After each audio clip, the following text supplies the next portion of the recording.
That's a good one.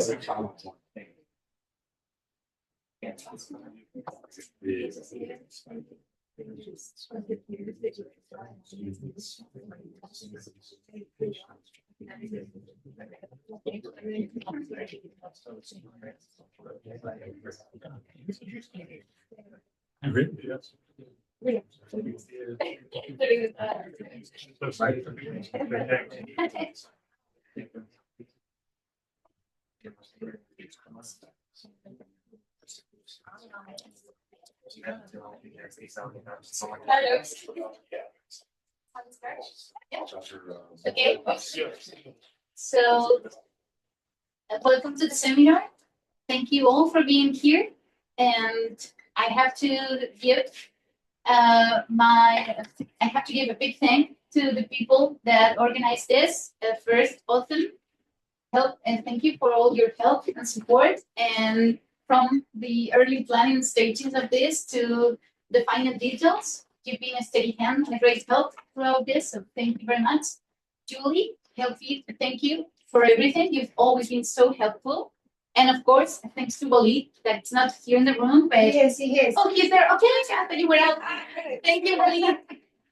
Thank you, because you've made sure that everything actually happened and happened on time. So we wouldn't have done without you all. Thank you very much.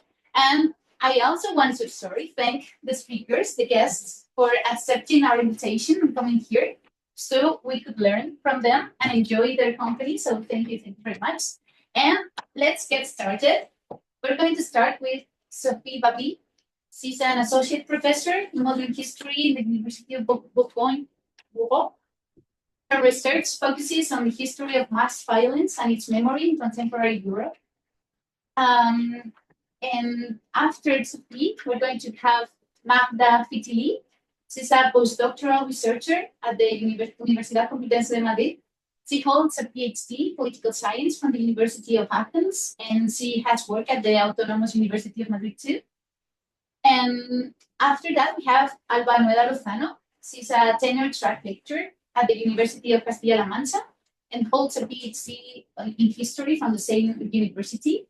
Her research focuses on the social history and the study of the everyday life in Spain during the Spanish Civil War, the Francoist era, and the transition.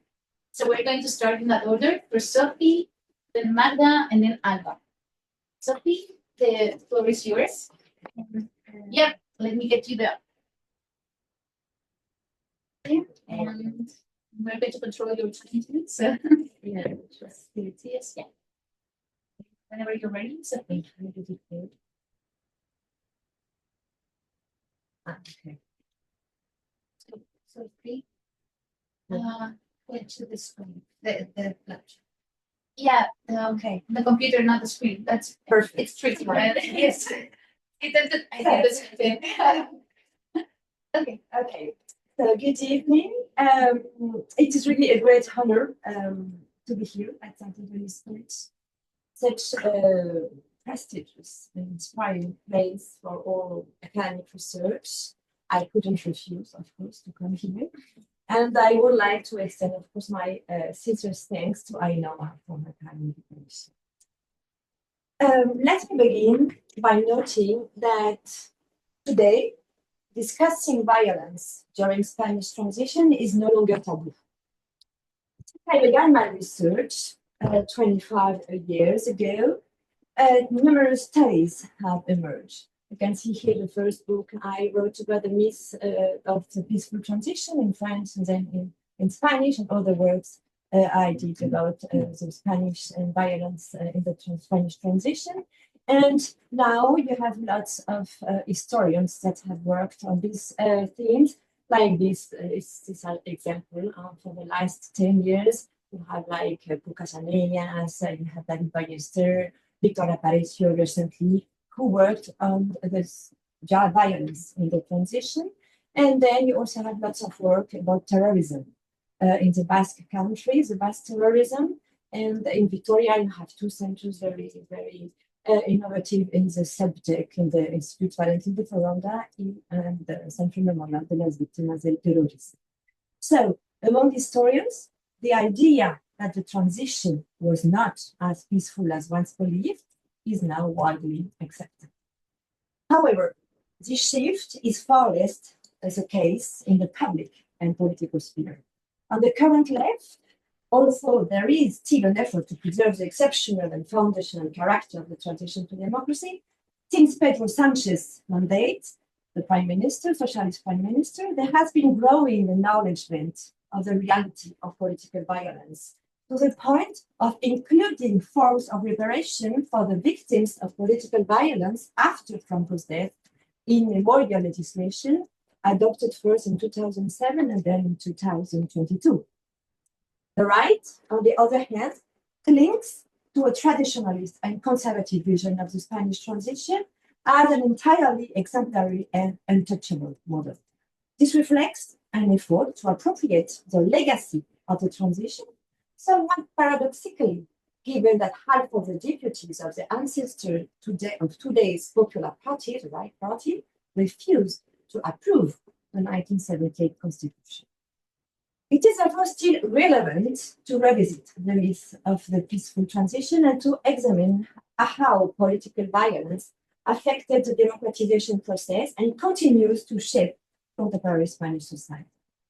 Today, my presentation will offer a global interpretation of the violence that erupted during Spain's transition to democracy, situating it at the crossroads between a world about to disappear and another about to be born.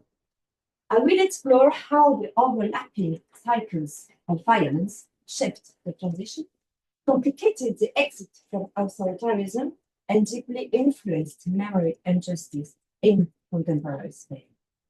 So, first, between two words, at the crossroads.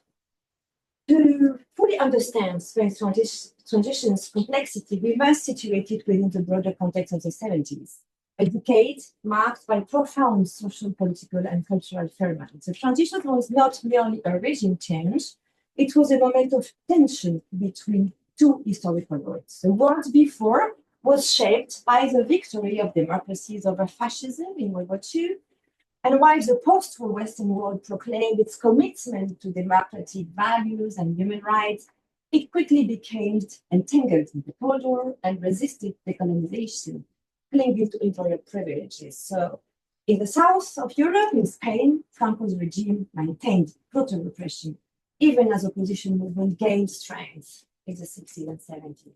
So colonialism and authoritarianism increasingly contradicted the foundational values of the so-called free world. The dialectic of revolution and counter-revolution was reinvigorated then by collective utopias emerging from the global south and the fight for collective rights that defined the 1968 era. In this world, violence was often considered legitimate, both as a means to fight tyranny, as a guiding of the resistance, for example, and for states to defend themselves, especially against perceived communist threats. The word after. The word after is a word I think we have known until recently. I say until recently because it now seems on the verge of change. By the end of the 20th century, the collapse of the Soviet bloc, the disillusionment with Marxist ideologies, and the rise of the end of history narrative ushered in the dominance of neoliberalism and liberal democracy. And according to Samuel Moyn, another book, the affirmation of individual human rights became the final utopia of the 20th century. In this new global order, confrontation gave way to consensus. violence as a tool for political change lost its legitimacy. The so-called era of transition, as a French philosopher Pascal Chabot has described it in this book, which I recommend, is consensual, peaceful, and pragmatic, no longer radical or revolutionary. Within this paradigm, violence has no place anymore. Spain's transition, in many ways, inaugurated this age of transitions. More than that, it became a model for this new era. A transition to democracy based precisely on consensus, dialogue, and the rejection of violence. In Spain, the spirit of consensus indeed emerged out of necessity in the face of post-Francoist tensions and power imbalances, but it became emblematic of a new political culture. Understood as a spirit of tolerance, dialogue, cooperation, consensus, even aroused interest in international organizations eager to find alternatives to Cold War bipolarity and promote peaceful political transformation, as in the Helsinki Conference, for example, or in the UNESCO. So in the collective memory, the image of a fundamentally peaceful transition endures.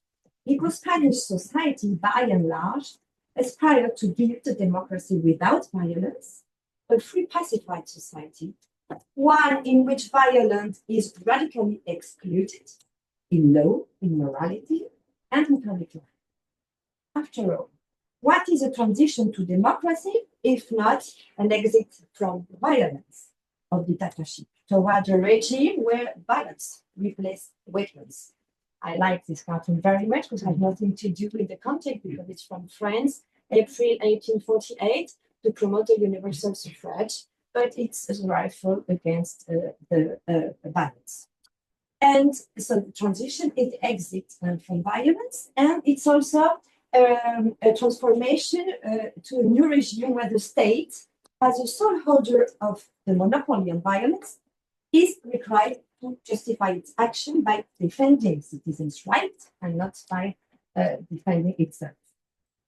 As we can see in this other cartoon I like very much also, from 1978 in Spain, Spanish society seemed to stand united against violence during the transition. The myth of the two Spains has been replaced by the myth of a peaceful transition. However, this idea was often confused with reality.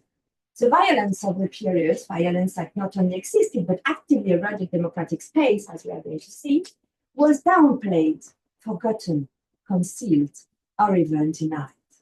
In truth, Spain's transition stood at the intersection of these two worlds, a crossroads where old and new logics of violence, legitimacy, and political practice collided. The reality of violence now. Spain's transition was, in fact, marked by a cycle of violence with over than 700 deaths and more than 3,000 acts of political violence, the minimum. Spain, therefore, experienced twice as many deaths. This is a very interesting comparison. Twice as many deaths per year as its target neighbor during the years of plague. This comparison not only highlights the relative weight of statistics in collective perceptions, but also directly challenges the need of a peaceful transition. Most of these forms of violence were rooted in the world before. That means revolutionary and counter-revolutionary logic. That repression and the use of violence as the political tool. The transition did not immediately end these dynamics. Rather, it opened a window of political opportunity, of uncertainty that intensified them. This form of violence included revolutionary violence, mostly low intensity, for example, FRAP, a group that were almost eliminated when Franco died, and armed struggle. Armed struggle, notably by Grapple, a revolutionary group that was responsible for 80 deaths during the transition, and above all, the Basque nationalist État that caused more than 400 deaths during the transition period. We also have some far-right violence. far-right violence, it's here, who provoked like 1680 days. You had like neo-Nazis, different groups, like Phalange, like Forza Nueva, well, so many groups with different names, and also coup attempts, like coup attempts in 78, but above all in 81, the Belgrade FA. This picture, I think you all remember. And it was quite a deadly violence, which used a dialectic of fists and pistols. And then you have the state violence. State repression, including police abuses and torture. State violence actually was particularly not notable, with more than 178 documented deaths, including 32 in demonstrations and more than 100 in cases of police abuse and 7 cases of torture, of death by torture. This magnitude of state violence sets Spain apart from other Southern European and Latin American transitions. It's very specific to Spain. There are many reasons for this, but what seems fundamental to me is that Spain was, in a sense, anticipating a new and uncertain world in which the direction of change was still unclear. It was still imagined that a restricted democracy might be enough. Without communists, it was in the Cold War, with limited union and social and cultural freedoms, all of which could feed the coercive capacity of the state.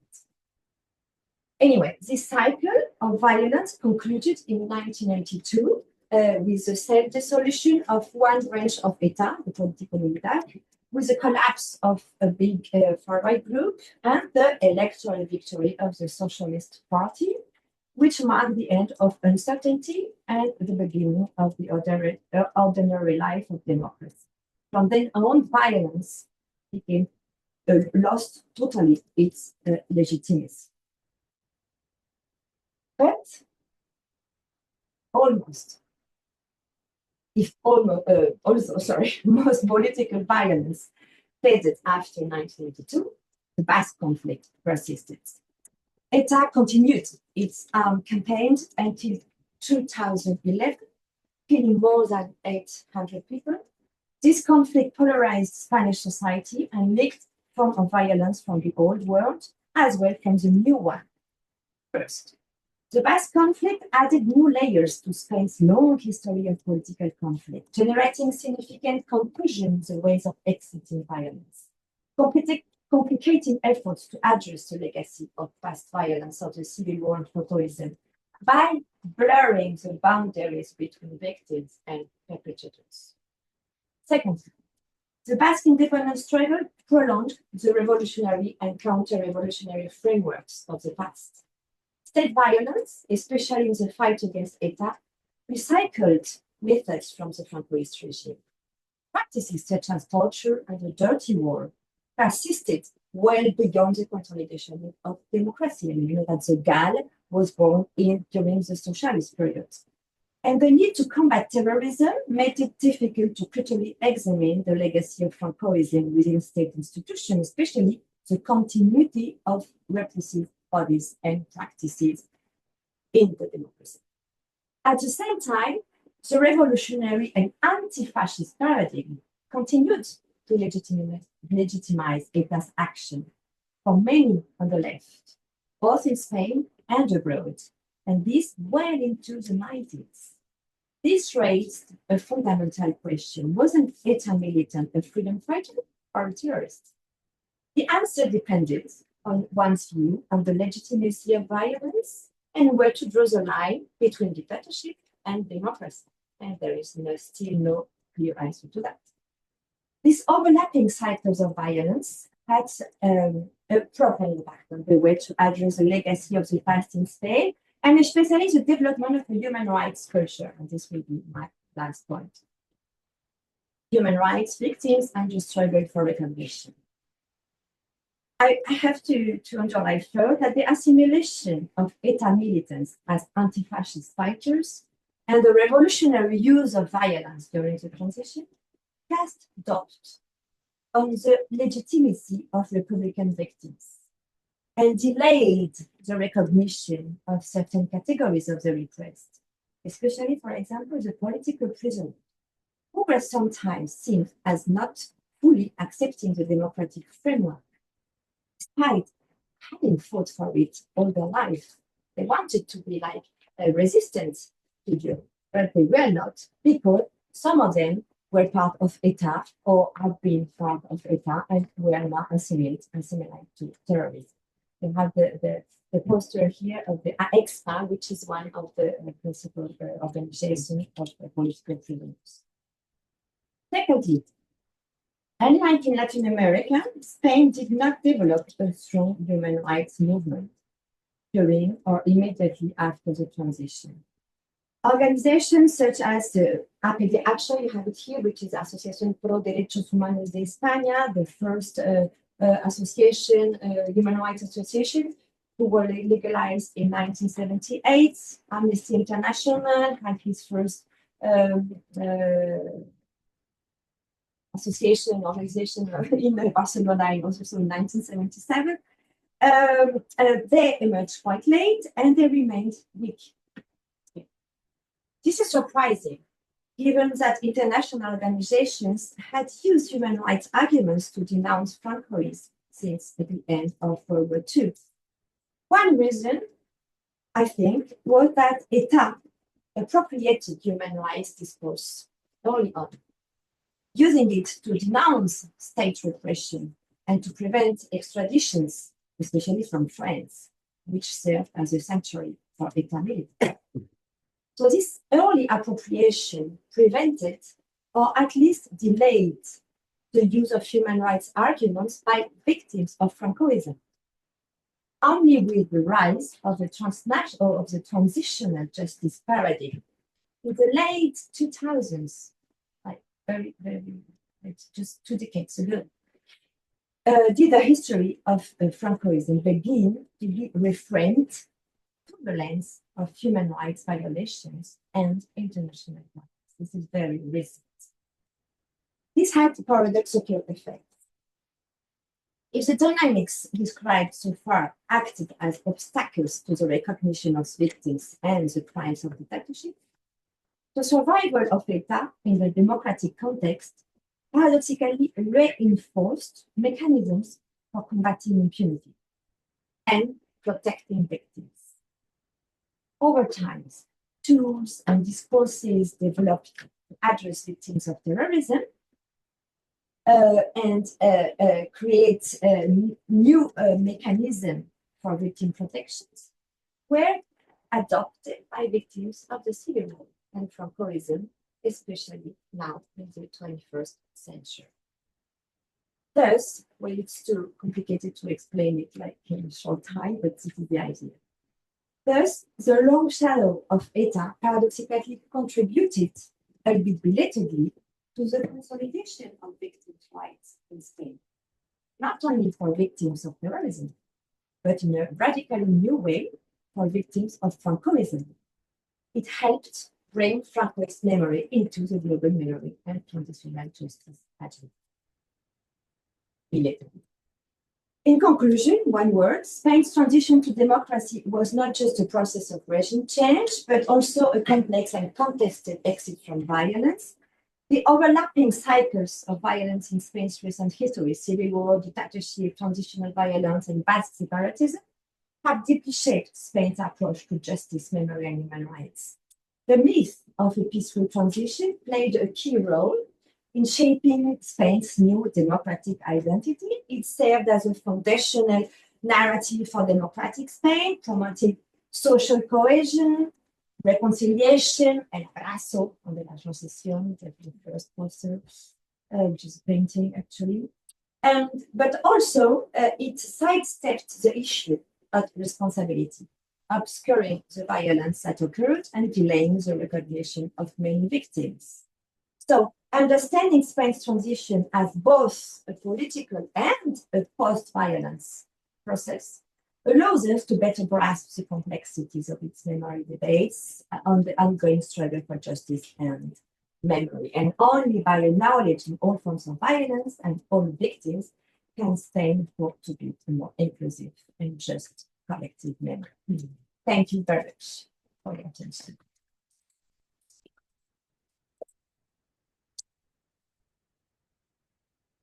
That's okay. That was very interesting. You probably asked many questions. Yeah, we'll go to that soon. So now the yes, floor is yours, Magda. Okay.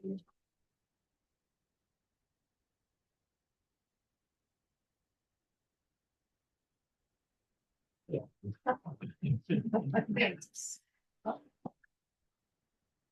Sorry, please. Good afternoon. Our special thanks to Ainhoa and all of you for being here today. I want to revisit the Spanish transition from a different perspective. While facts, political facts, and male elites have often dominated its narrative, I will explore how women's activism reshaped the public sphere and redefined politics. I use the lens, I use the lens of maternal activism or political motherhood and feminism to reinterpret the role of women during the transition. These two approaches are deeply connected. While maternal activism draws on women's traditional identities to demand justice, often in the name of family, care, and moral responsibility, feminism identifies and challenges the structural inequalities that shape those very roles. In Spain, we see a powerful convergence between the two. Many women first mobilized as mothers or housewives, supporting political prisoners, protesting inflation, without necessarily identifying as feminists. Over time, these actions led to feminist consciousness as they began to connect personal grievances to systemic oppression. This understanding complements Maxime Moliné's distinction between practical gender interests and strategic gender interests. While mothers may initially mobilize around practical needs, support for imprisoned relatives, access to food, or legal aid, their activism often evolves into strategic critiques of authoritarianism, patriarchy, and social inequality. In this evolution, the maternal becomes political, not merely in content, but in form. Maternal activism politicizes the private, and feminism radicalizes that politicization.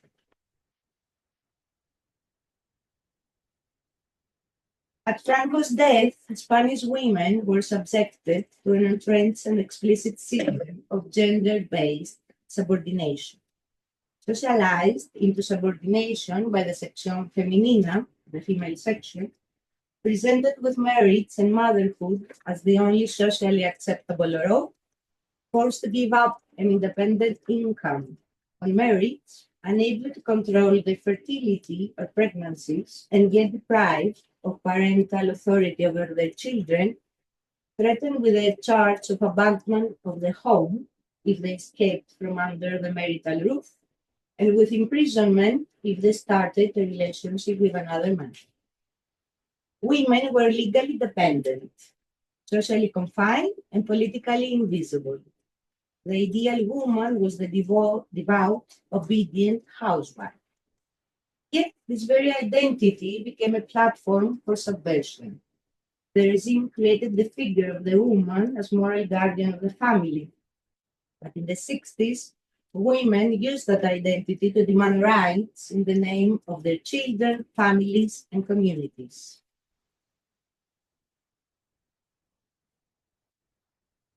By the mid-60s, Spain was undergoing rapid social transformation. Industrialization, rural depopulation, and internal migration led to the expansion of urban peripheries.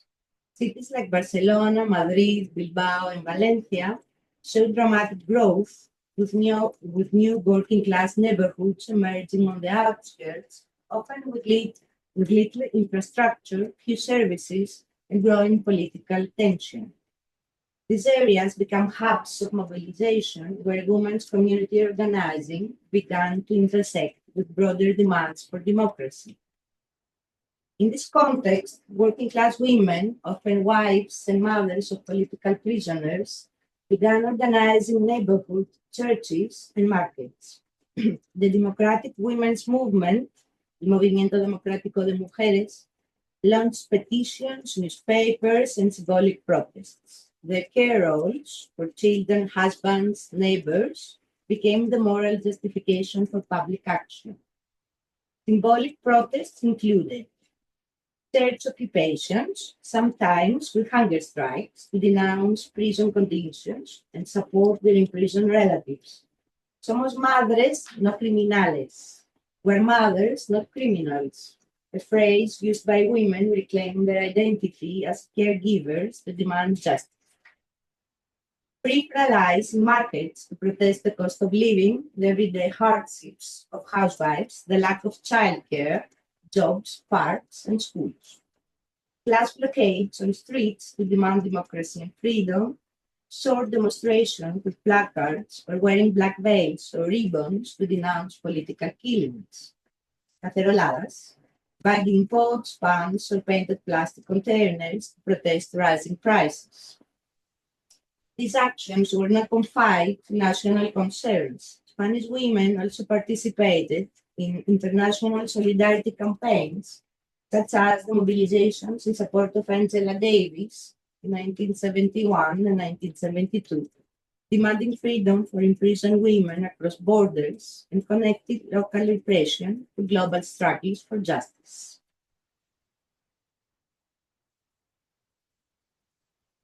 The United Nations International Women's Year in 1975 offered to women's organizations a unique opening to step into the public sphere. They held secret press conferences and market boycotts against inflation, drawing attention to the everyday economic hardships faced by women. Just 2 weeks after Franco's death, 500 women from 15 local and national organizations, representing about 1/3 of Spain's 50 provinces, gathered for what would become an historical moment, the first conference for women's liberation. But the conference was also a strategic political intervention. It became one of the very first mass mobilizations to directly challenge the new monarchy, particularly King Juan Carlos' elective pardon for political prisoners, announced just 11 days earlier. The Assembly drafted a telegram to the King demanding a general amnesty and denouncing the violent baton charges and arrests that had taken place the previous day outside the men's prison, the Carabanchel men's prison. Participants also called for the abolition of the anti-terrorist decree law and rejected any policy imposed by an elected government that failed to guarantee democratic freedoms. In its final political declaration, the conference proclaimed solidarity with all women prisoners throughout the country and the women's determination to be co-protagonists in the task of marshalling and democratic change. So let me now briefly map this activism across 6 spheres. Workers, women in factories like Fiesta, Simango, and others were central to strikes and protests, demanding not only equal pay, maternity leave, and childcare, but also opposing unjust dismissals and workplace discrimination.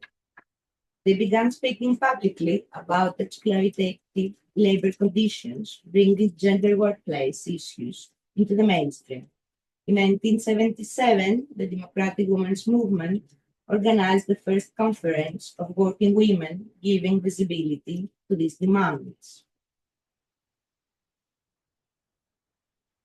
Neighbors and homemakers. In working-class neighborhoods across Spain, neighborhood associations, asociaciones de vecinos, and housewives groups, amas de casa, transformed the private burdens of daily life into public demands. These women organized around tangible issues: food shortages, rising prices, lack of housing, childcare, public transport, and basic services. What began as efforts to improve community life became powerful sites of politicization. Feminist activists, often operating discreetly within these traditionally apolitical groups, radicalized them from within, turning domestic grievances into social critique. Their activism showed that the domestic sphere was not separate from politics, it was central to it. Young women in universities and secondary schools linked educational reform with broader calls for freedom and democracy. The platform of feminist organizations often included co-education, sex education, and abolition of religious or moral censorship in classrooms. Their activism sought to reshape both formal education and the broader understanding of civic engagement.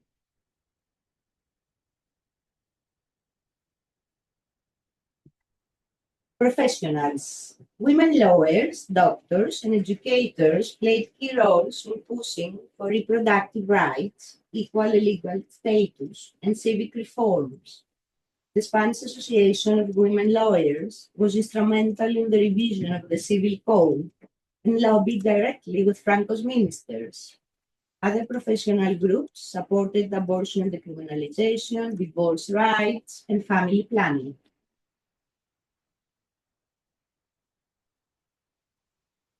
Feminist intellectuals and artists used literature, theater, film, and journalism to reclaim memory, voice, and identity. The 1975 Conference for Women's Liberation expressed this political awakening, and feminist writers like Maria Aurelia Campani or Maria Campo Alange challenged both patriarchal and nationalist narratives.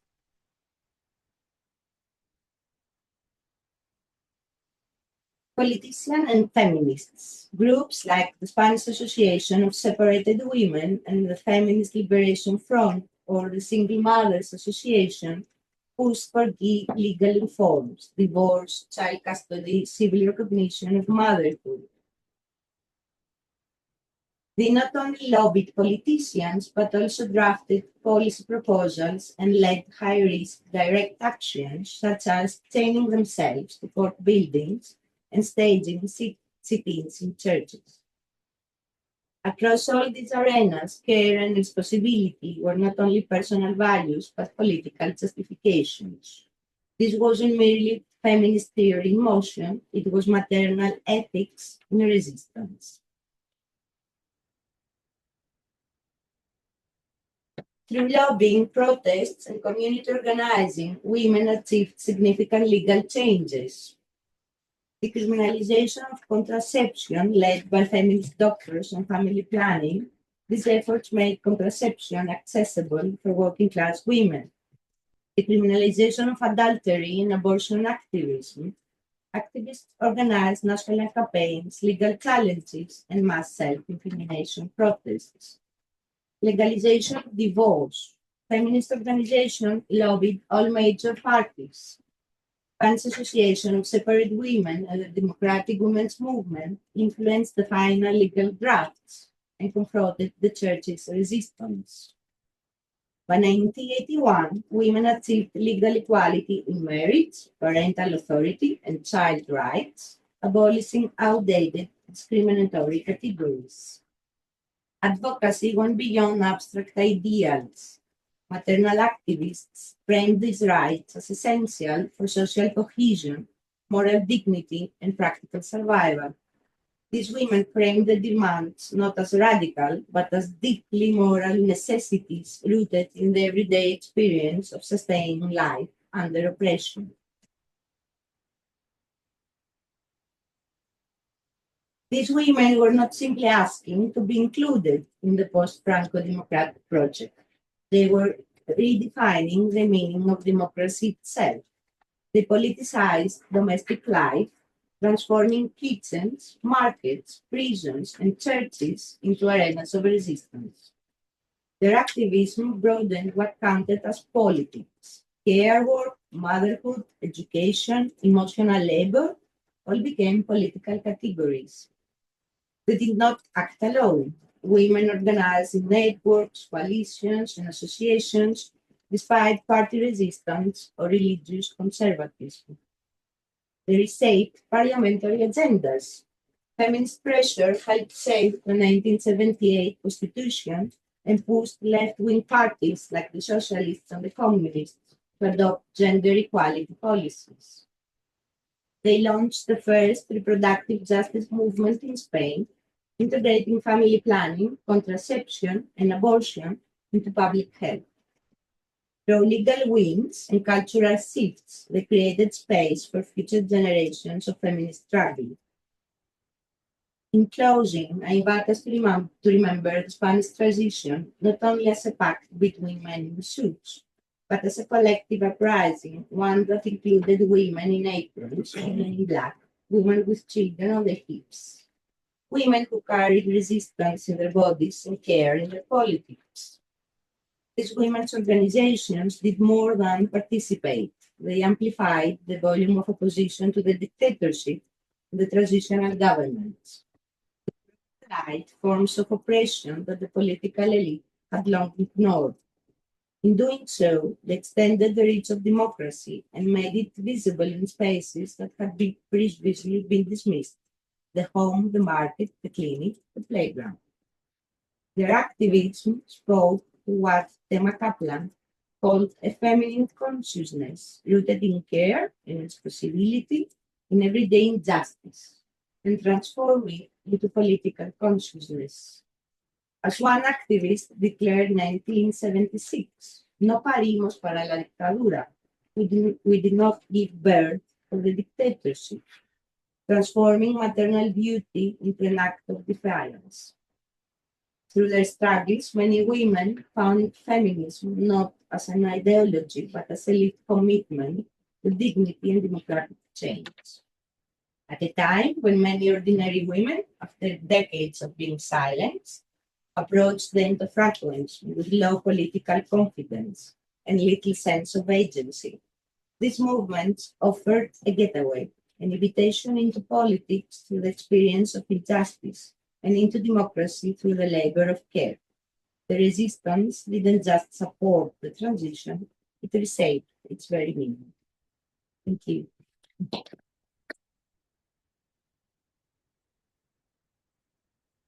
Very much, Magda. Very interesting. And it's the turn of Alba. You want to say? Well, thank you, Ainhoa. Thank you, Ainhoa, for giving me the opportunity to be here. Thank you, all of you, for being here. I have to say that I'm quite nervous, so sorry if it's not my first speech. Well, I'm going to. I'm trying. Yes. I'm going to talk about the audio transition because most of accounts of this process tend to focus on the major political figures, but also on the most visible cities or the regions with the most powerful social movements as a vast country. However, in this talk, I want to shift that focus on a less explored territories, the communities in the interior of the peninsula. These territories are more rural, less media-friendly, with a lower population density, and historically unique for economic development. This region experienced the transition in a different way, with a no large-scale demonstration or confrontations, but often in silence, amidst political continuities, hidden social tensions, and in some cases with a deep sense of abandonment. These regions are the key to understanding why political change was not uniform in Spain and why today, decades later, many of these areas still feel marginalized from the dominant democratic narrative. I'm going to try to talk about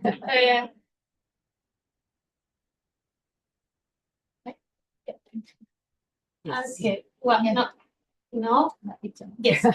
I'm going to talk about the forgotten interiors of Spain, and I have done this with most. You have there in the darkest green Madrid, and then all the provinces that we are going to talk about that are Castilla-La Mancha, Extremadura, and the province of Teruel in Aragon.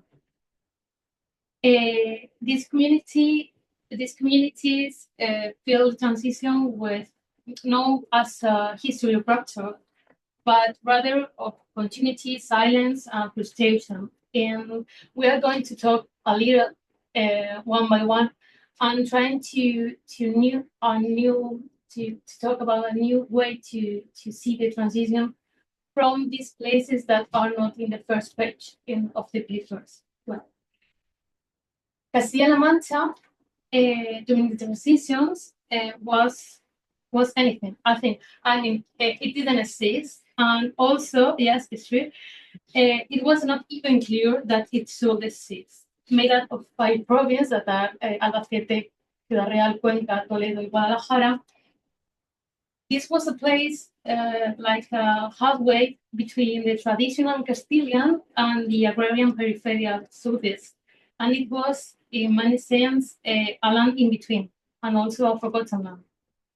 From the socioeconomic point of view, the region had high rates of functionality, illiteracy, little industrial development, a strong young emigration, and a deep dependence on public and countryside employment. The power of Franconists had been consolidated through highly effective local networks, with agrarian chieftains, hand-picked mayors, businessmen connected with the regime, and this situation obviously conditioned the way in which transition was experienced. For example, in Cuenca and Guadalajara, the municipal political transition was one of the most conservative in the country. And in the municipal election of 1979, the main localities simply re-elected the Franconist mayors.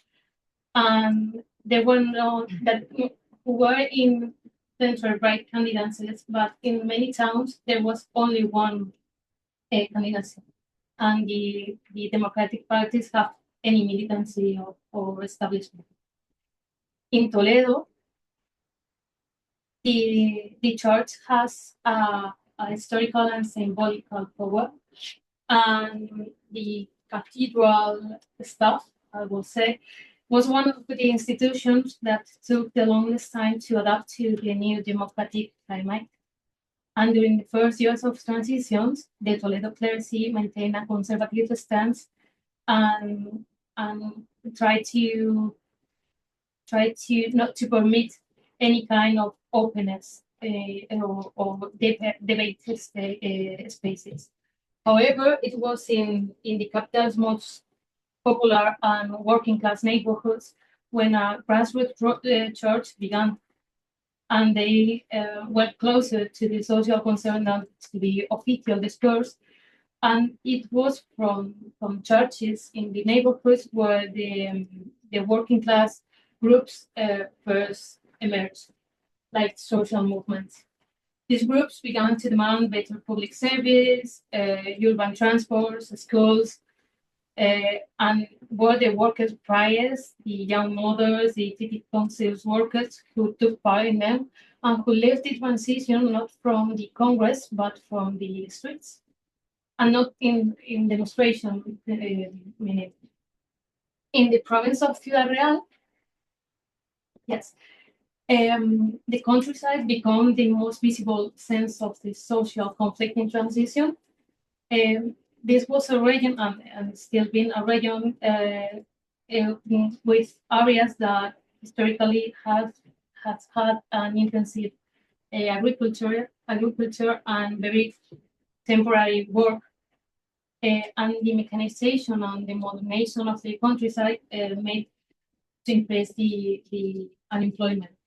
So from 1977 onwards, trade unions and also Catholic platforms began to organize rural assemblies, protests for the subsidies, and also symbolic land occupation. Landless day laborers, small landowners, and rural women unit a grassroots movement, which although local was deeply politicized. The city of Albacete which, well, you don't have to know it, but it's the more urban and the biggest city in the region, was expected to lead a more agile process of democratic opening, and it was. They were cultural association, intellectual circles, trade union delegation. However, the local political culture was still dominated by the authoritarian conservatives linked to regime politicians. And the main local newspapers maintain the editorial line aligned with the interests of the traditional powers. Also, the legal framework now allowed the freedom of expression, self-censorship, and fear continued to condition the public discourse, and only in private in private locals and in the radio, the new winds of the political opinion have a place. One of these places was the Librería Popular, that is, and in the present still being, a bookshop in the center where the materials that had been banned during the dictatorships and the circles of left intellectual have a place to debate. And the thing was that one night, an far-right group called Commando Hitler put a bomb on the bookshop. Fortunately, there wasn't any death, but the thing was that any newspaper covered the event, and in the radio they misaligned the event. So this was an attitude that contributed to reinforce the sense of loneliness and vulnerability in those who were trying to be new space. But one of the most paradoxical episodes of the transition in Castilla-La Mancha was the very creation of Castilla-La Mancha. Because unlike Catalonia, the Basque Country, or Galicia, Castilla-La Mancha was designed for a vote. The thing that is called the coffee for all, el café para todos, imposed an autonomy symmetry that forced the creation of regions that didn't exist.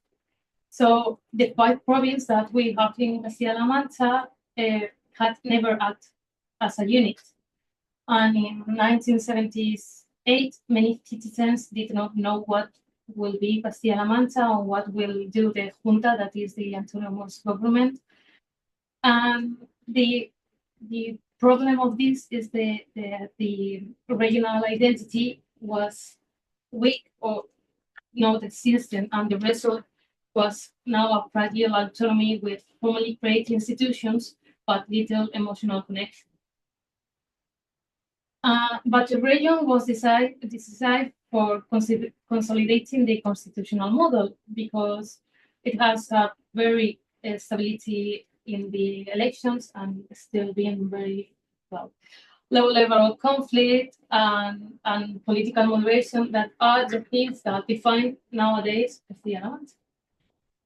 Well, other regions like Extremadura has had a most visible transition in terms of social conflict, with one of the highest poverty rates in the country and a large number of landless day laborers. The democratic progress was seen by many as an opportunity to attack the agrarian justice. From 1976 onwards, symbolic occupations organized by agricultural unions and Catholic ones try to make the conflict with the traditional powers, and they provoke clashes with the forces of the law and the order.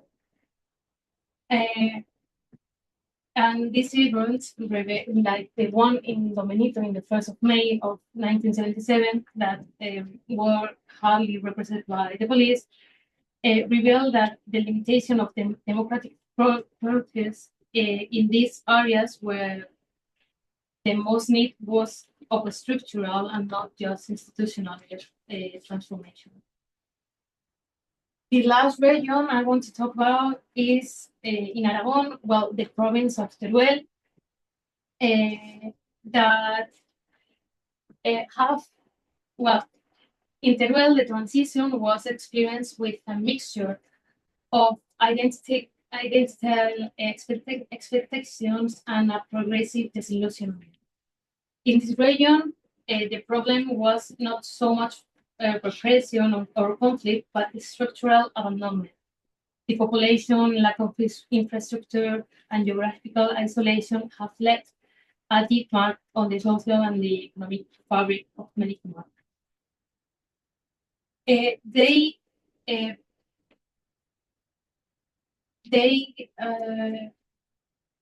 addressed the new democratic authorities asking for what was basic: a decent road, a health center, schools, and the transition to democracy generate hope, but also concentrates many expectations that were not solved.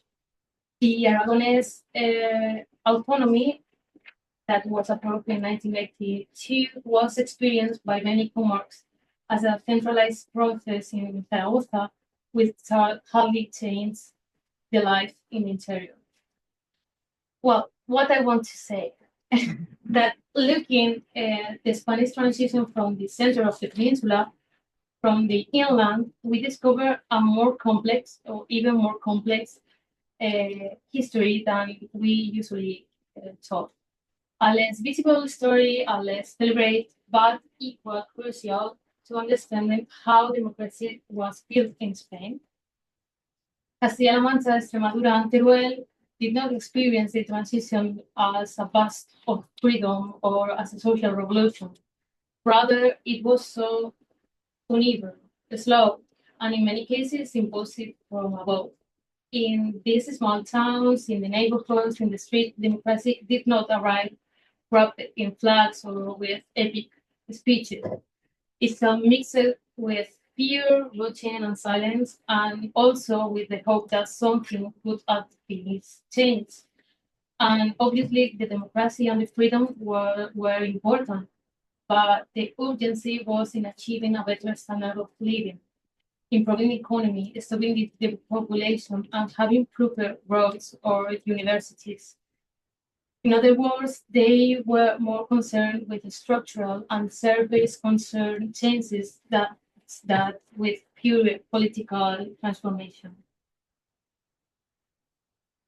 This region, I think that I put them out, are today the España vaciada, the depopulated Spain, and still feeling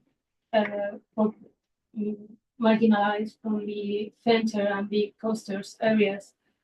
And this is a real problem in Spain that we don't know how to solve and have no good future. And today, decades later, many of these areas are still in the same one with statistics of poverty and of institutional disconnection. Understanding how the transition was in these areas is necessary to understand the present problems of the Spain. And if we want to understand how was the transition, we have to look to these places that are never in the textbooks or in the first pages. And that's all. Thank you all for all this.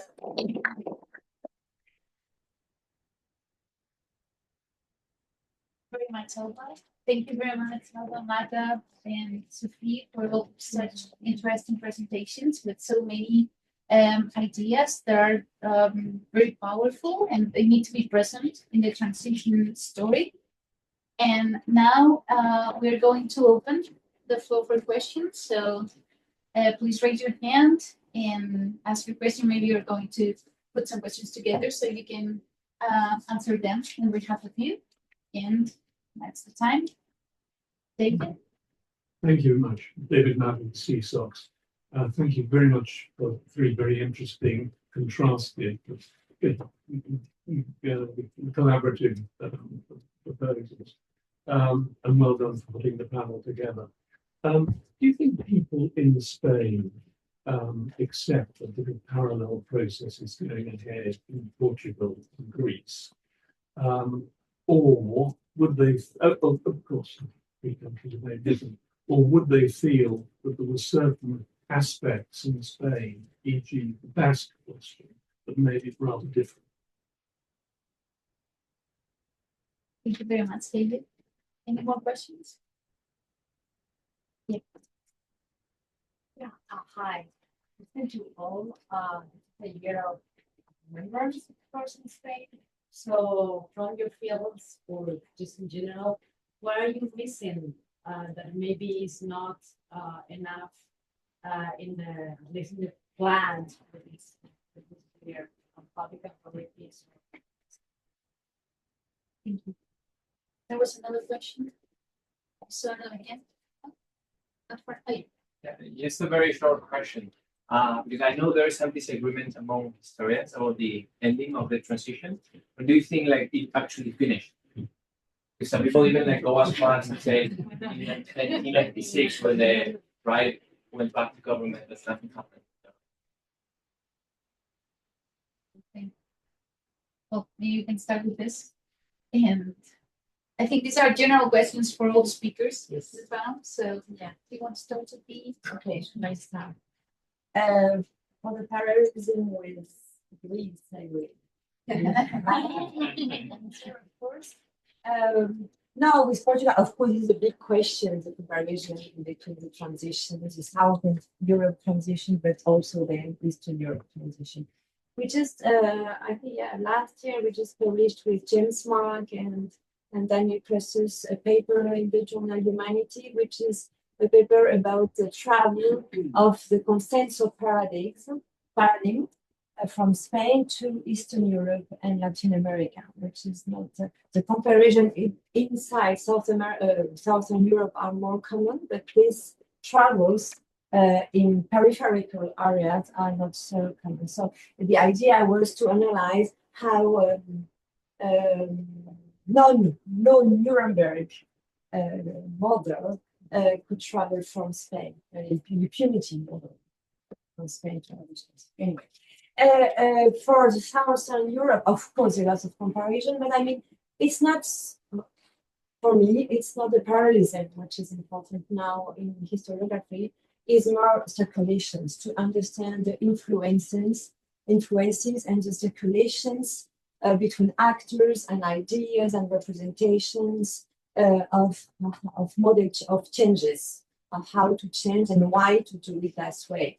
I mean, transnational history more than rigidity, strict comparative history. And for example, in Spain, the influence of the revolution of the claveles, how do you say in English? Carnation Revolution. Carnation Revolution of April 74 had a lot of influence about the Spanish process. Really direct influence, which is now being studied by young researchers through the media, through the television, for example, etc. And it had paradoxical effects. It's not so easy to answer. For example, it had an impact on the Socialist Party and on the moderation of the Socialist Party and on the acceptance by the reformist leaders of the regime to negotiate, the necessity to negotiate with the left and with the Socialist Party of the left, because if not, if there was not being discussions between them, we will have a revolution, a communist revolution. So it had, for example, this kind of effects, okay? But it also had the opposite effects on the opposition to incentive mobilization. Yes, this can happen. And so to radicalize also the mobilization.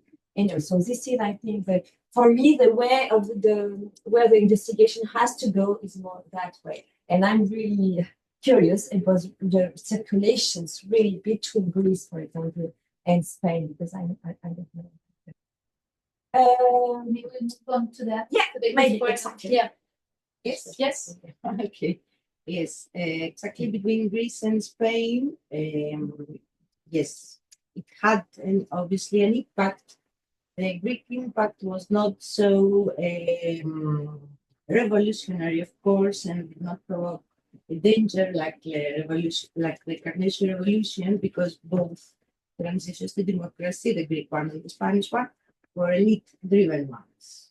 So, the Greek case could be like an example, but it did not. It was a little bit more complicated because, for example, the Spanish right was very keen to become what was Karamanlis, the Greek leader of the right, who was like the one responsible for the transition to democracy. So that's I was saying today to Sophie that the Spanish press was talking about Manuel Fraga Iribarmen, who wanted to have the same role as Karamanlis. They called him Fraga Manlis. But the problem with Greece, with the Greek case, was that we had trials. We did not have a case of impunity. So that was a big problem, how to do that, how to follow the Greek case, but with impunity. And what is saying, Sophie, is very, very interesting that the transnational circulations with Greeks had much more to do with Argentina, finally, but it seems that Carlos Nino and Alfonsín, they were very inspired in the Portuguese and in the Greek trials, but maybe in the Greek trials and in the degrees of responsibility and things like that. It's like they copied the Greek example of trials. So the Greek case had more impact in the Argentinian transition to democracy than in the Spanish transition to democracy. Do you want to add something about Spain? Well, yes, that noting in the historiographical line, but in the population in Spain, there is a general tendency to see Spain as somewhat isolate and unique, exceptional. The Spain is different. Is really have a real pose in the present people. So, if population in general do not often engage any comparisons with other regimes or other historical process different than the Spanish one. So maybe it has passed to our own historiography, but the population in general has not this kind of questions about what was in other places. About the year of remembrance, what are we missing? Yeah, I think I need to answer this one. Because I think maybe if there is something that is still remains of these comparisons to that point, is that the revolution, the Carnation Revolution, was a revolution and a violent revolution, which it was not, because there are like few deaths in Portugal, like less than 10. Okay, and that the Spanish transition was exceptional and peaceful. So that's why the collective representation are really different from the statistics, from the numbers, and frontline numbers can help to understand this. 50 años en libertad. They are really involved in that, so I think they agree with it. Okay.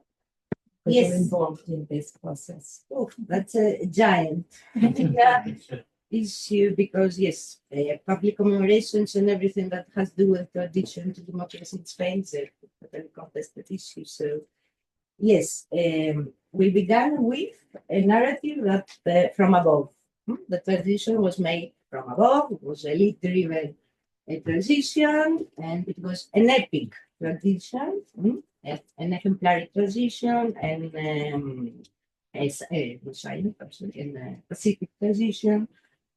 Well, And now, with this Tipentagios de Democracia, I was saying again to my colleagues that the national TV has issued a new documentary about the transition to democracy, which is very exciting. But when I saw that, I was wondering, I was saying, like, if everybody was against Franco, how the dictatorship lasted for 40 years.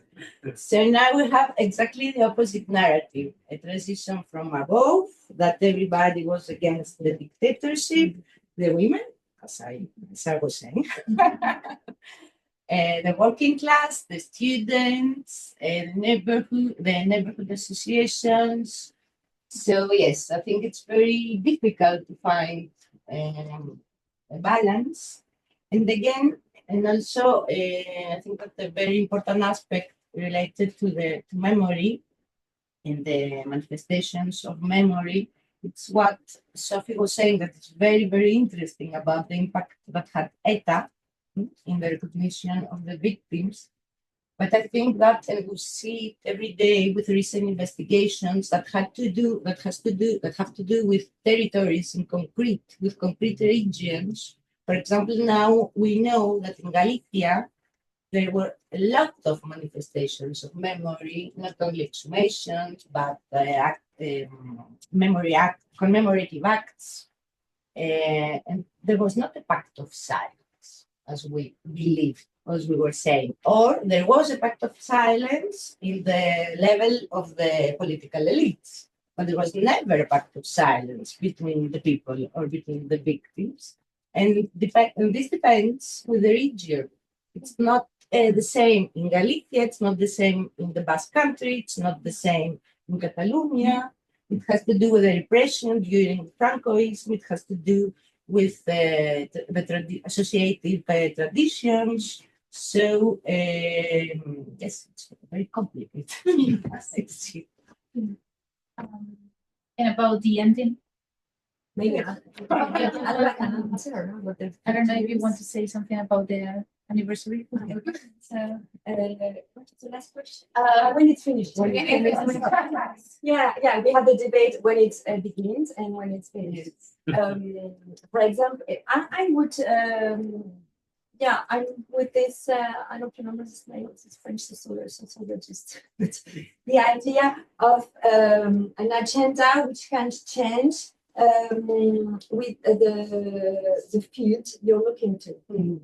I mean, for example, for the repression, obviously it didn't end in 1992, but more in 96 because of the reform of the security forces, the entrance in the European community, and lots of reforms of the army, etc., and the end of the GAL, of the persons there is a deliberation. So I think it's more 86 for the repression. Okay. But in terms of politics, political institutions, you can say 78, or you can say 82, or you can say, depending on the Comunidad Autónomas, when the last statutes of autonomy has been adopted, which is very important for the different territories and just so that. So, I mean, I'm not sure it's what interests me is how the actors use this in the practical action. For example, in terms of reparation of memory and justice, to say when can we establish the limit between dictatorship and democracy, and saying we can give indemnization to victims of Francoism or to victims of democracy. And this limit, this frontier, has changed in all the legislations between 76, 77, the first legislations, and until now. Sometimes it's the ley para la reforma política, as the guy says. Sorry, I mix all the languages. My French, so that's why I mix it. Then it's the legislative election, June 77. Then it can be October 77, which is a ley of amnesty law. Then it can be 78 for the Constitution. and then it can be 82. So in the proper Spanish legislation, reparation legislation, and memorial legislation, it changes. And now I'm involved, for example, in a commission, in a governmental commission in Spain, to precisely to evaluate the reparations that the government can give to the victims of the violence after the Constitution, after 78. And the government said we are going to go to until 83. Why 83 and not 83? Well, it's political decision. You know why 83, but so. Anything else on this? Okay, we have 3 more questions for now. So 4. So Tom. Yeah, well, thanks so much for all of the papers. Really interesting collection. I wanted to ask a bit more about the question of violence and the transition, because I can see that this idea of a bloodless transition is clearly fantastical, and it has to be abandoned. Clearly, it has been. But what are you saying about the level of violence in its place? I mean, the figure of about 700 deaths. When you take out or you disaggregate the ETA violence, which began before the transition and carried on after it, not dissimilar from what was happening in Britain actually at the same time, the IRA and so on. It's actually not that violent, I think, when we think of comparative events. And so my question would be really, are we judging the violence? Well, what are we judging it against? Because one approach would be to say, we should be judging it against the possibility of a new civil war, which is what many people said at the time. And Paloma Aguilar's book is full of people saying, we're terrified of a new civil war, we're going to have a peaceful transition. So I sort of really where you're situating violence today. Yes, Timothy Gavnash, the European Studies Centre. Let me come back to this question of when the transition ends. One of Henry Kissinger's favourite jokes was, as Adam and Eve are leaving the Garden of Eden, Adam turns to Eve and says, you see, we live in an era of transition. Because in some sense, every period in history is a period of transition from something to something. But the peculiarity of your period is that the Greek, Portuguese, and Spanish transitions start the most extraordinary period, the expansion of liberal democracy in human history. And in 30 years, in which you go from, according to the Freedom House figures, 17 to 35 quote-unquote free countries, i.e. liberal democracy in Europe, and in the world from 41 to 89. And so it's this absolutely overwhelming framing and paradigm. I have whole filing cabinets downstairs with files marked TD, Transition to Democracy, whole academic careers being made on.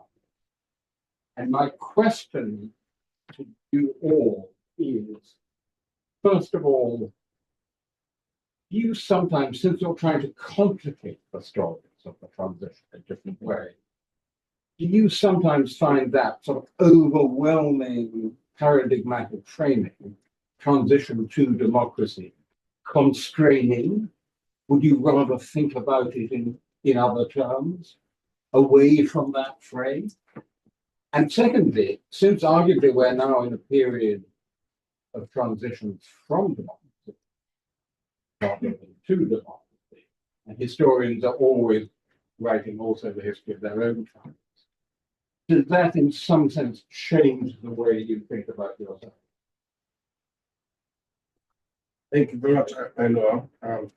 They were wonderful, all 3 of you. I had one question for Sophie, one for Magda.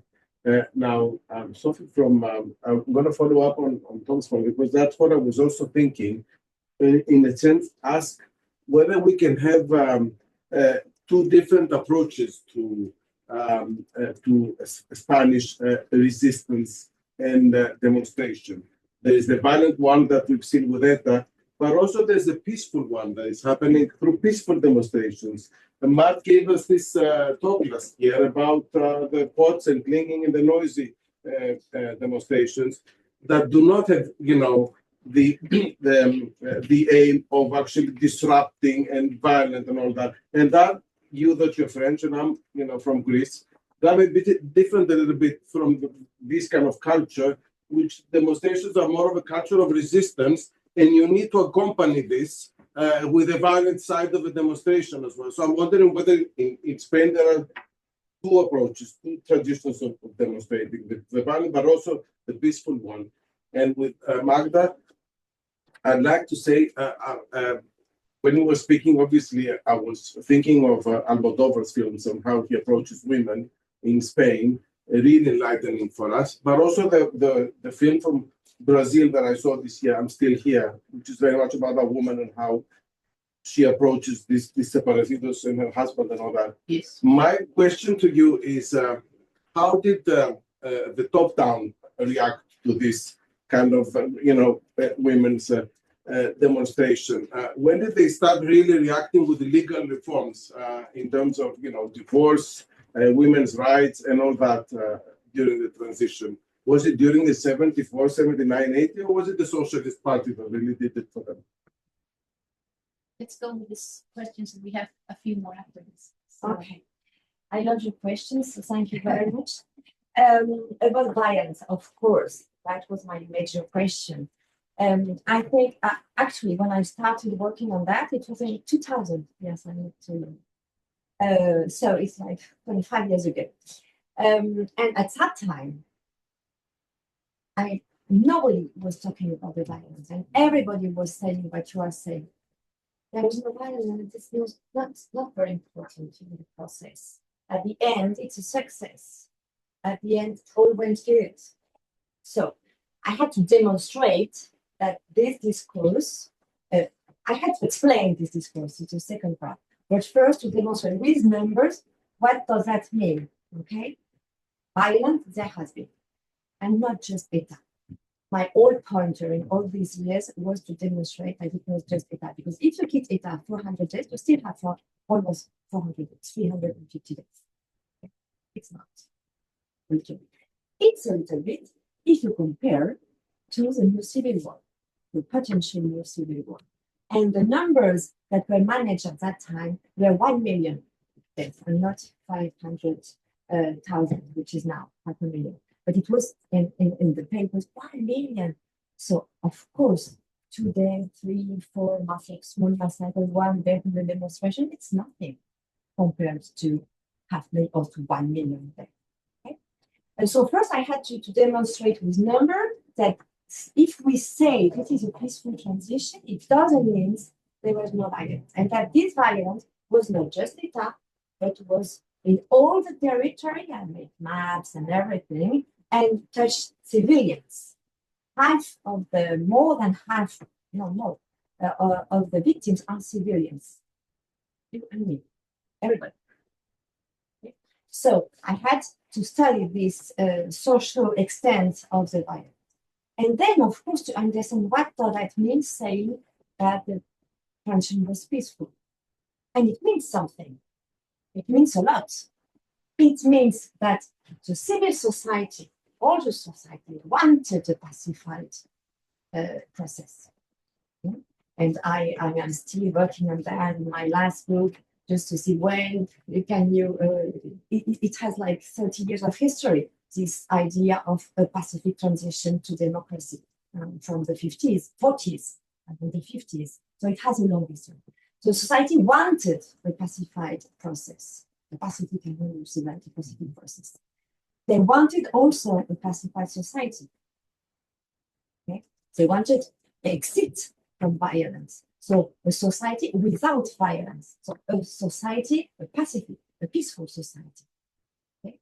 And they also wanted, of course, that there was no death. They didn't want a second civil war.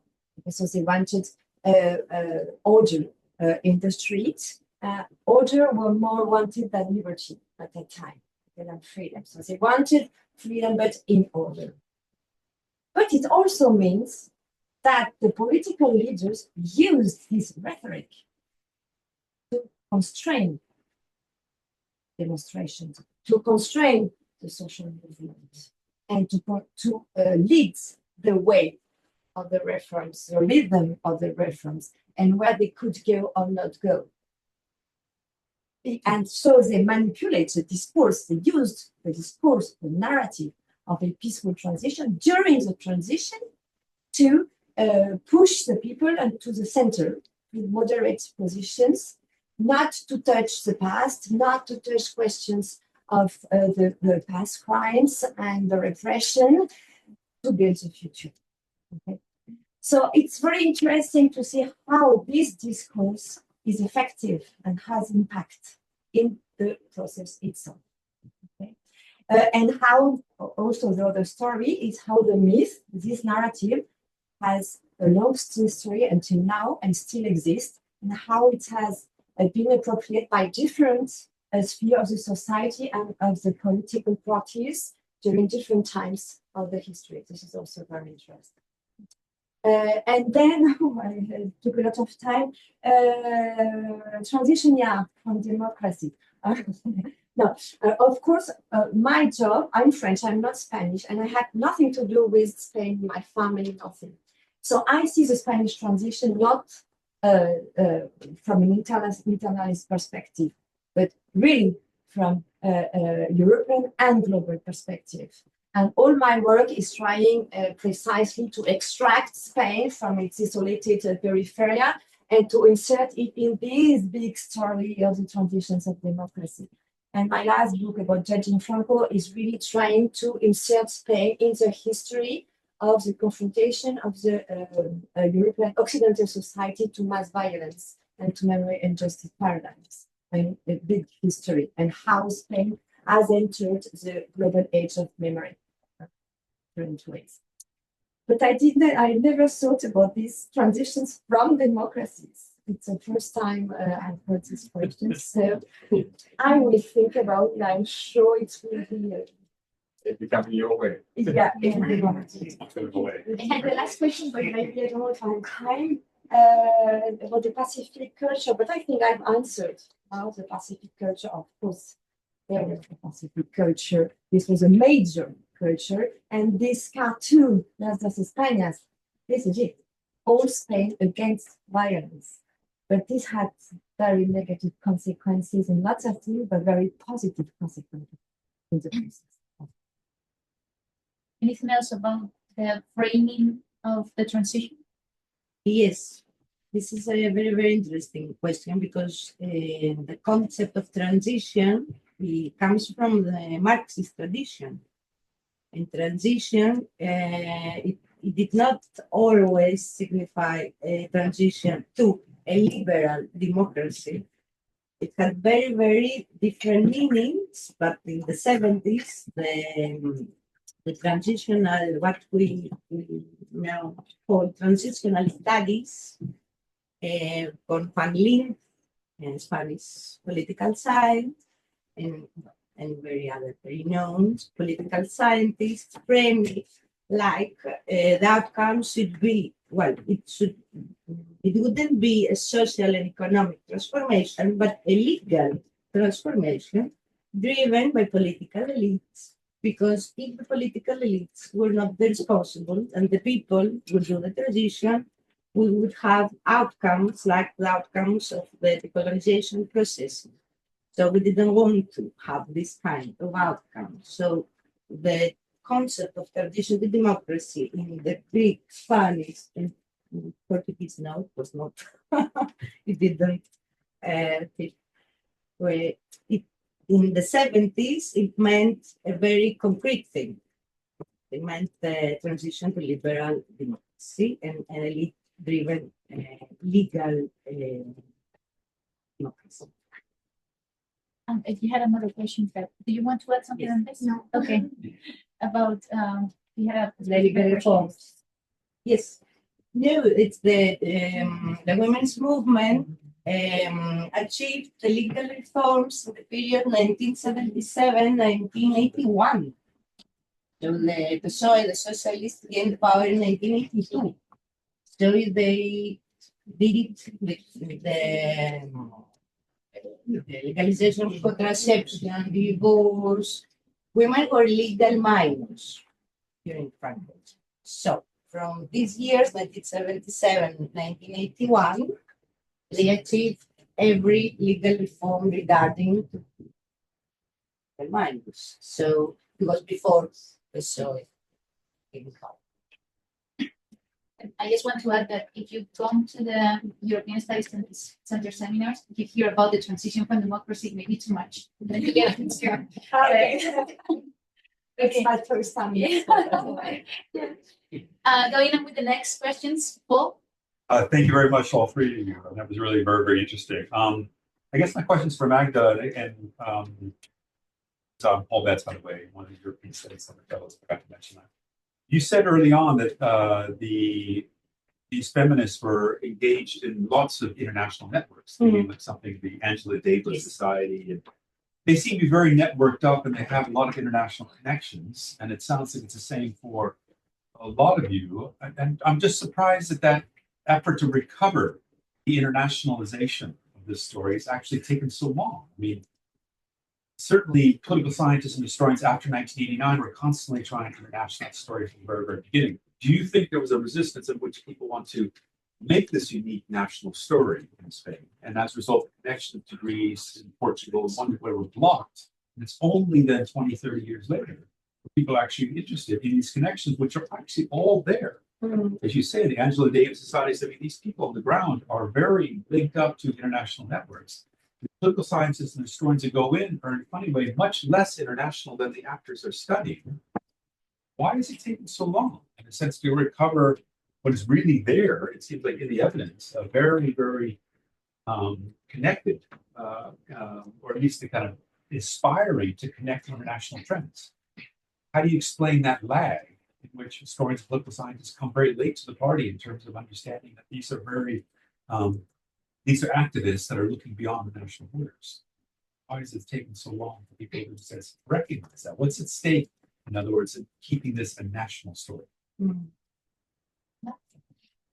Yes, thank you very much. Just to add on to that as well. I mean, I remember, I think it's from 1978. I found a few references to kind of the opposite way around of the fears around what about if Spain becomes Chile? You know, what about that? And I don't think this is again an angle. You know, they're looking at what's happened elsewhere, and I'm not sure that's an angle that's really been studied so much yet. The question, I'm trying to think of a question that could speak to all three of you. And I guess on the one hand, we have this kind of quite urban history, like of violence and the feminist movement, versus kind of the rural, kind of underpopulated, empty Spain. And I was thinking about the role of the media, really, and whether you could all comment on the role of the, because it's a very media environment to the previous transition to democracy in Spain that happened in the early 1930s. We now have television, right? There are anthropologists talking about the role of television in rural society in Spain in the late 1960s, for example. So I just wondered about the role of media in, say, the mediatization of violence, television mediatization of violence, what role it has in the feminist movement, thinking in terms of these symbolic acts, right, of things like occupying churches, and then also how it maybe problematizes or not that kind of rural-urban divide, modernity, backwardness, in inverted commas, that we've heard as well. There was one there. Hi. Yes. First of all, Magda and Alba. A question about the social sectors between this elite sector, transition actors, and popular working class, or another sector, which is the middle class, which is often talked about in that democratization literature. What are the middle class, both urban and rural, doing during the transition? Because they do play quite a large role in many accounts of the transition. And very quickly for Sophie, on your cartoon 1948, it has the man with a rifle in his hand for external enemies and the urn for internal enemies. I wondered if you could comment on that in relationship to modern Spain. You talk about internal civil violence amongst or within the national polity, but how does that relate to more wider attitude in Spain towards military or external military violence, or Spain as a military power, which seems to be quite present question in Spain.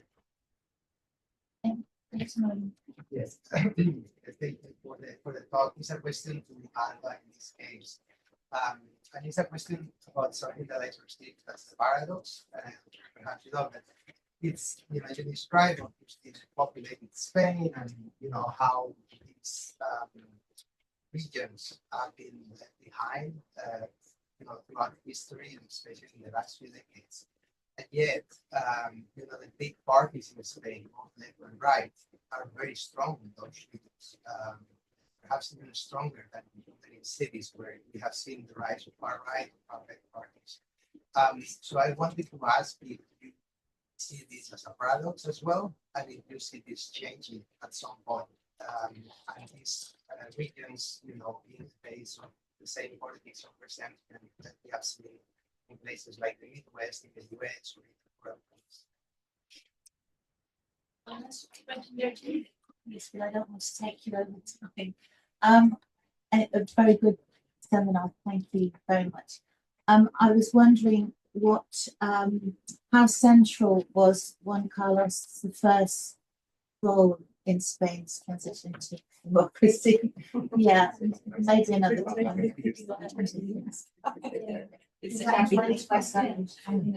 Okay, let's go to the answers and finish the panel. So many questions. Maybe short. Yeah, that's pretty short. As we can. Okay. For the internationalization, why it takes so long, I will let Magda for political science. But for history, I think it's really the academic research in Spain, it was almost inexistent before the Campos days. So everything has to be built in the 80s and the 90s. And what had to be built was Spanish history and to contradict all the propaganda from Francoism. So write the history of Spain from another perspective than the propaganda. That's why I think it was very internalist. And then also I think the researchers, all the institutions, university and everything had to be built also in Spain. There was almost nothing before. So there was a professionalization of the researchers in Spain in all fields. And this professionalization, I think, was really had to be national.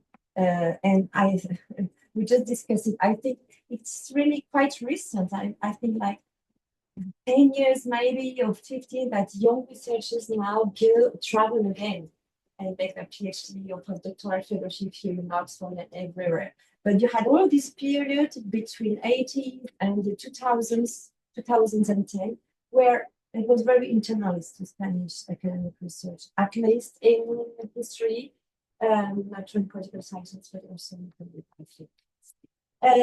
And the role of the media and violence, and everything, of course, is very important. There is some thesis now, some PhDs about that. How do I had this idea to work on violence? Well, it comes from lots of ways, but one was the theory from Victoria Prego, la transición, Victoria Prego, which is really official narrative of the transition, but it was in the VHS cassette, the old times, and like 20 cassettes, I don't know, it's so long. And I watched it, and it was of attacks, violent attacks, every day. Coming on Blanco and then every day, attacks and demonstrations and death.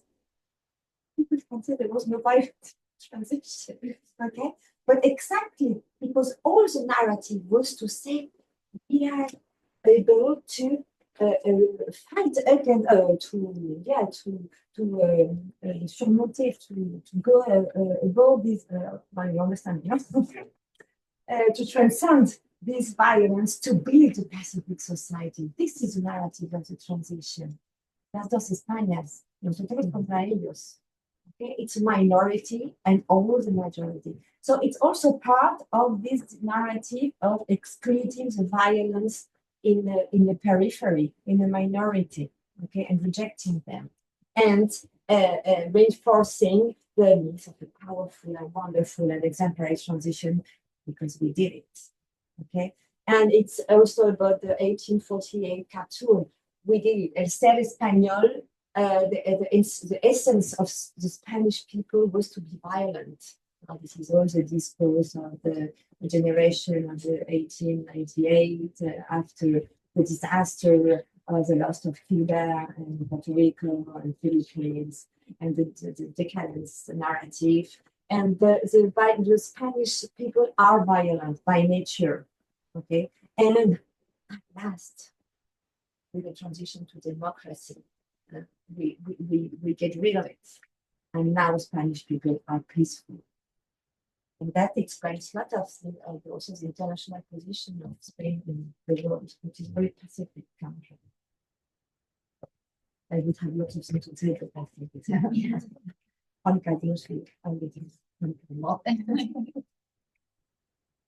Well, I don't know. I think that in every historian in every country, we have a tendency to think that we have a unique history.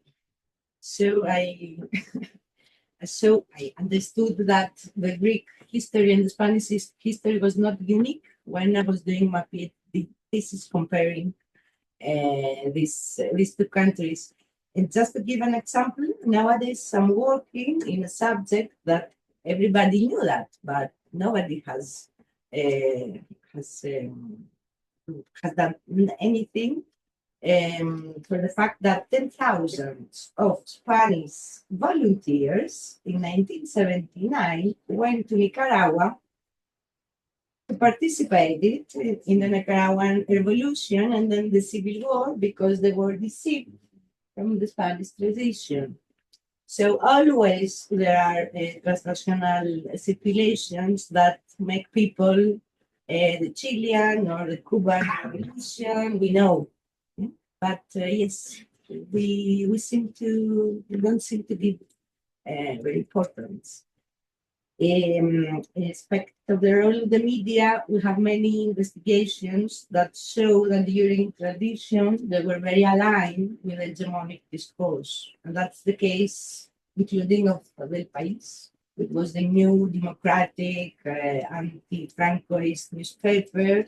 So El País and all of the media, for example, they were disregarding commemorative acts of the victims, the downplay, everything that was not in accordance with the hegemonic discourse of the military tradition. About the middle class, we talk mainly for the urban middle class, not the rural middle class. We know that it was rather pro-Francoist and pro-democratic at the same time. This means that they wanted peace and security over justice. I think that says a lot. And about Juan Carlos I, wow. El elefante. Yes, he's a very controversial figure. Just to say that the Spanish people did not know which course to take because in the beginning he given over the principles of the 18th of July, and mainly he democratized himself after the failed coup d'etat, the 23 of February. But we did, until nowadays, we did not know what actually happened because archives are closed. So we do not know his implication in the failed coup d'etat. And in general, he's a very controversial figure with a lot of scandals. But I don't want to talk about it. Yes. Okay, well, thank you for the question. Well, in these areas, in these less developed areas, the middle class was underrepresented, underdeveloped segment. They were mostly the liberal professionals, public staff, and these kind of things that were conservatives. Mm-hmm. They want everything to stay on, but they were also more progressive than conservative. But the mass of the media class of original of these areas moved to Madrid or Valencia, more and didn't stay in these inland zones. So there we have like the difference is very marked in this way. And I don't know if I have asked you the question. And the other question, I don't know how to ask you in English. And even in Spanish, also no. These areas are so conservative. Also so conservative in the repatriation. And they don't have any kind of volunteer to change to alternatives because they want A or B, and this is all the dynamics in this conservative state that want to maintain this statement. And that's also the left-wing parties like the PSOE in regions like Castilla-La Mancha are very right-wing in their policies. So they want like a fiction center. I don't know how to say it, but they want everything to be like has been always, because also it's a very aged population, is well known, aged population, and the young people is going to other places. So I don't know. Maybe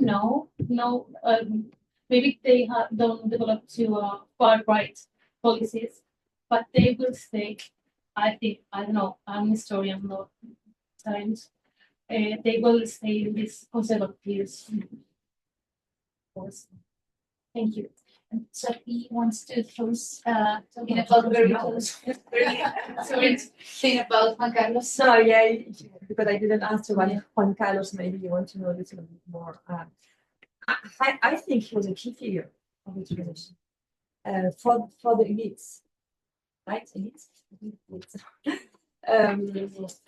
And for the army, for all the conservative, all the Francoist parts of the army, of the security forces, and of the political leaders, because he made the link, and all of the army had to be kept his loyalty to Juan Carlos. And in the coup of 81, if we don't know everything, but for sure that when he called the army to fidelity, to the loyalty to the crown, that all ended. So I think he's a key figure, and he's a figure really studied in terms of comparative. For example, to say, yeah, but in Chile and Argentina, we don't have a king. So this is a figure that could unite the very Francoist part of the society, the conservative one.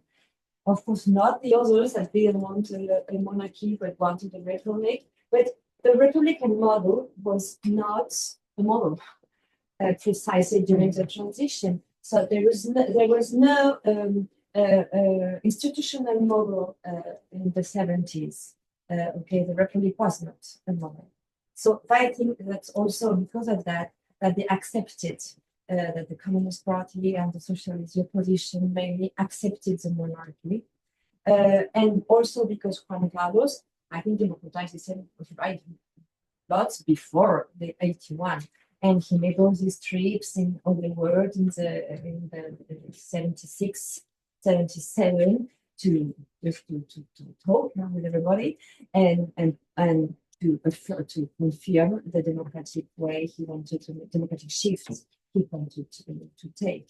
But for the question, it's not a democratic shift, it's more the extension of the democracy. How far can we go? And this is clear that this is a demonstration, is a mobilization of all the population, women, etc. And showed it that pushed the frontiers of how far can we go. Thanks. But of course, it was not a referendum when it was monarchy. And now, yeah. Well, thank you very much. Please join me to thank our amazing guests.